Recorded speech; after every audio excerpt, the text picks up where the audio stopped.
Hey guys, and welcome to the 100th episode of Structure Function Junction. Today, we will be discussing the thyroid gland and its effects on metabolism. I know you've all been waiting all week to hear from our special guest, the thyroid gland, Thyra.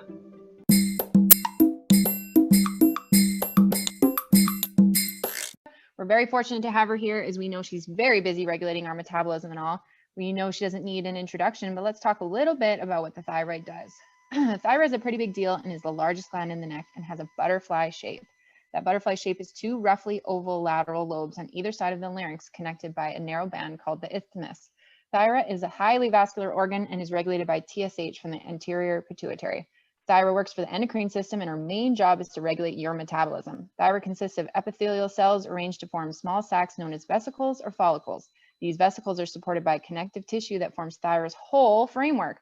Thyroid's work for the endocrine system comes with some perks. She gets to synthesize, store, and secrete two main hormones. There are three hormones that Thyra is going to explain to us today.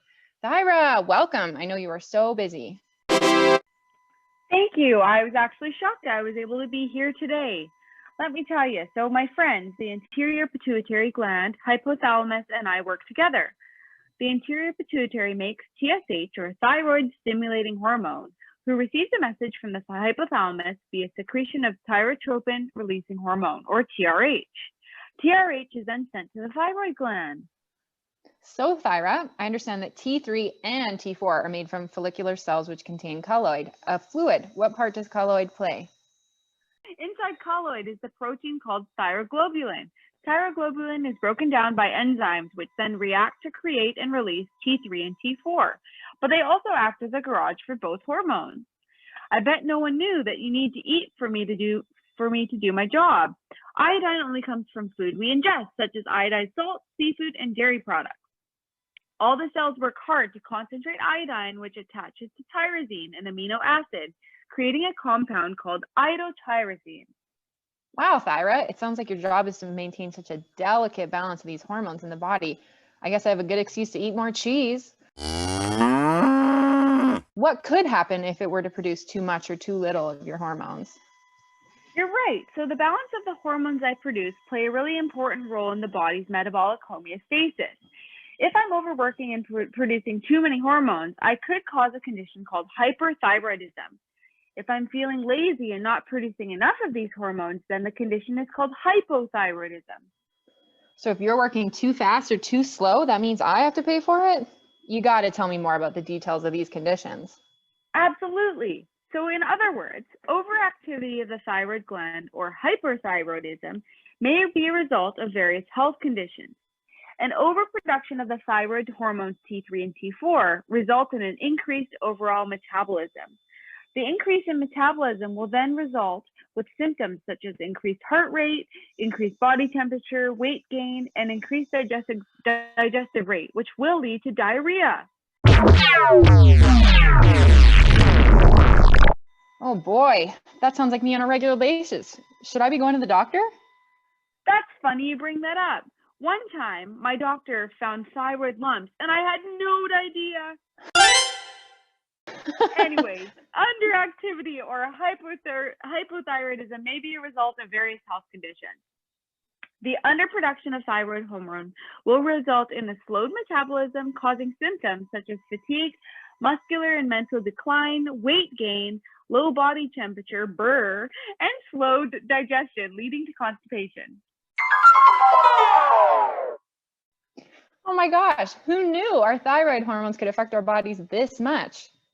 Right, but remember, both hypo and hyperthyroidism are results of various health conditions. Under normal conditions, however, the department I work in, the endocrine system, maintains balance of thyroid hormone in your body.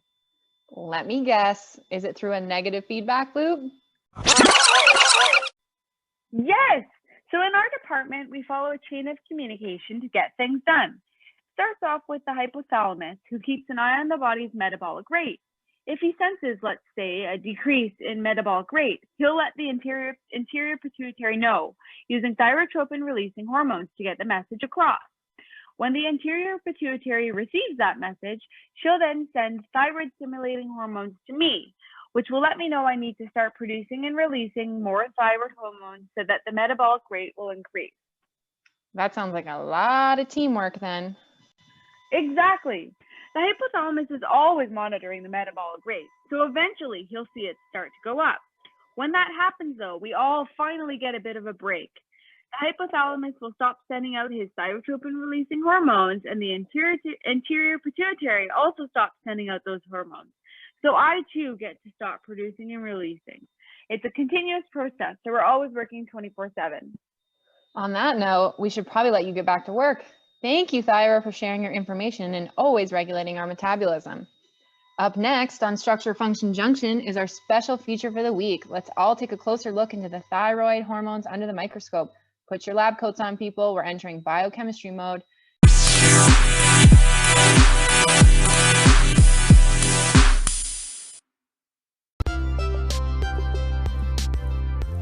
The biological structure of T3 includes two molecules of amino acid tyrosine which bind 3 iodine atoms. Thyroxine, or T4, binds with 4 iodine atoms. Another group of enzymes called deiodinase help convert excess T4 into T3 by taking off its 4 iodine atoms since there's a greater amount of thyroxine produced. Calcitonin is another hormone that is made by the thyroid by the C cells or parafollicular cells. In summary, calcitonin helps control calcium and potassium levels in the blood by stopping the osteoclasts from breaking the bone down. Well, that's enough of me rambling on. As always, thank you for listening to the Structure Function Junction. Thanks to our guest Thyra for showing up. We hope you didn't fall asleep at the wheel. If interested, Thyra is a TikTok star. Follow her at Too Good for Thyra. Thanks for listening.